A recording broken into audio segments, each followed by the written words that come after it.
అందరికీ హాయ్ అండి. ఈరోజు నేను బూందీ లడ్డు చేస్తున్నాను. ప్రాసెస్లోకి వెళ్దాము. నేను కేజీన్నర శనగపిండి తీసుకున్నాను, జల్లి పట్టుకున్నాను మంచిగా. అందులో ఏదైనా ఉన్నా వెళ్ళిపోతట్టు జల్లి పట్టుకున్నాను.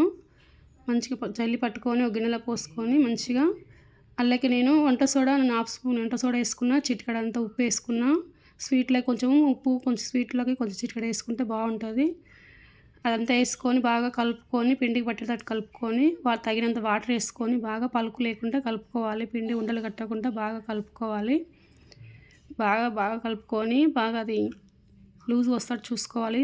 లడ్డుకు బూందీకి వచ్చేటట్టు లూజ్ కలుపుకొని చూసుకోవాలి. అది ఉండగట్టకుండా బాగా కలుపుకోవాలి. కలుపుకున్న తర్వాత కొంచెం వాటర్ పోస్తూ కలుపుకోవాలండి. ఎక్కడ ఉండలు కట్టకుండా చూసుకోవాలి. దాన్ని బాగా కొంచెం వాటర్ వేసుకుంటూ బాగా తిక్కుగా వస్తట్టు కలుపుకున్నాను. నేను కలుపుకొని బాగా కలపాలి. పక్కన పెట్టుకొని నేను స్టవ్ ఆన్ చేసి డ్రై ఫ్రూట్స్ తీసుకుంటున్నాను. ఇక్కడ నెయ్యి తీసుకొని డ్రై ఫ్రూట్స్ ఎంచుకుంటున్నాను.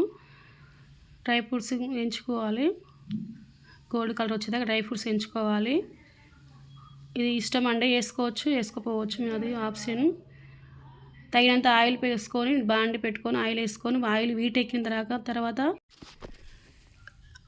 బాగా ఫ్రై అవ్వద్దండి. ఇది వేసి అటు ఇటు అనేసి తీసేయాలి.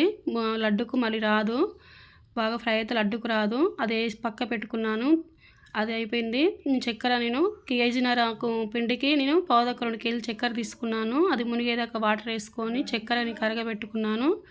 కరగబెట్టిన దాంట్లో విలాక్షి పౌడర్ వేసుకున్నాను. అది మిస్ అయింది, వీడియో చూపించలేకపోయినాను. నేను కరగబెట్టిన తీగపాకం అవసరం లేదండి. చక్కెర కరిగితే చాలు, కొంచెం తీగలాగా వస్తే చాలు.